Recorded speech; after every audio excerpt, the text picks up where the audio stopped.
شروع کرتا ہوں اللہ کے نام سے جو بے حد مہربان نہایت رحم والا ہے۔ پیارے بھائیو، آج ایک کہانی سناتا ہوں، بہت ہی غمزدہ کہانی ہے۔ فرعون کی باندی کا واقعہ۔ حضور نبی اکرم صلی اللہ علیہ وسلم شب معراج میں بیت المقدس کی طرف جاتی ہوئی مصر کے قریب ایک مقام سے گزرے تو انہیں نہایت ہی اعلیٰ اور پاکیزہ خوشبو آنے لگی۔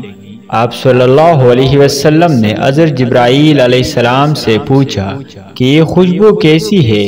حضرت جبرائیل علیہ السلام نے عرض کیا کہ یہ خوشبو فرعون کی بیٹی کی باندی مشاطہ اور اس کی اولاد کی قبر سے آ رہی ہے۔ پھر حضرت جبرائیل علیہ السلام نے اس کا قصہ بیان کیا کہ مشاطہ فرعون کی بیٹی کی خادمہ تھی، وہ خفیہ طور پر اسلام لا چکی تھی۔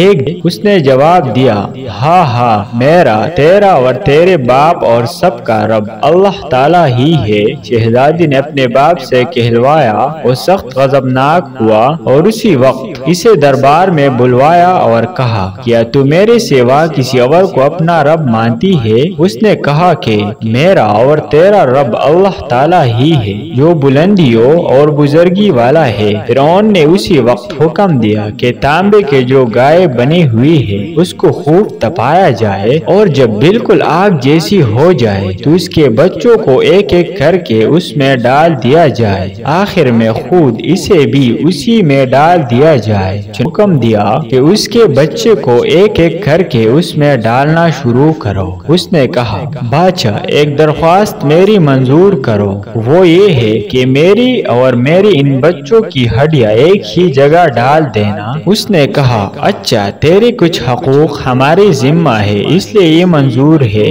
اس میں ڈال دی گئی اور وہ فوراً جل کر راکھ ہو گئے۔ پھر سب سے چھوٹی کی باری آئی جو ماں کی چھاتی سے لگا ہوا دودھ پی رہا تھا۔ فرعون کے سپاہیوں نے اسے گھسیٹا تو اس نیک بندی کی آنکھ کو تلے اندھیرا چھا گیا۔ اللہ تعالیٰ نے اس بچے کو اسی وقت زبان دے دی اور اس نے بآواز بلند کہا، اس بچے کو بھی آگ میں ڈال دیا گیا اور آخر میں ان کی ماں کو بھی اسی آگ میں جلا کر مار دیا۔ حضرت جبرائیل علیہ السلام نے عرض کیا کہ یہ خوشبو کی مہک اسی کے جنتی محل سے آ رہی ہے۔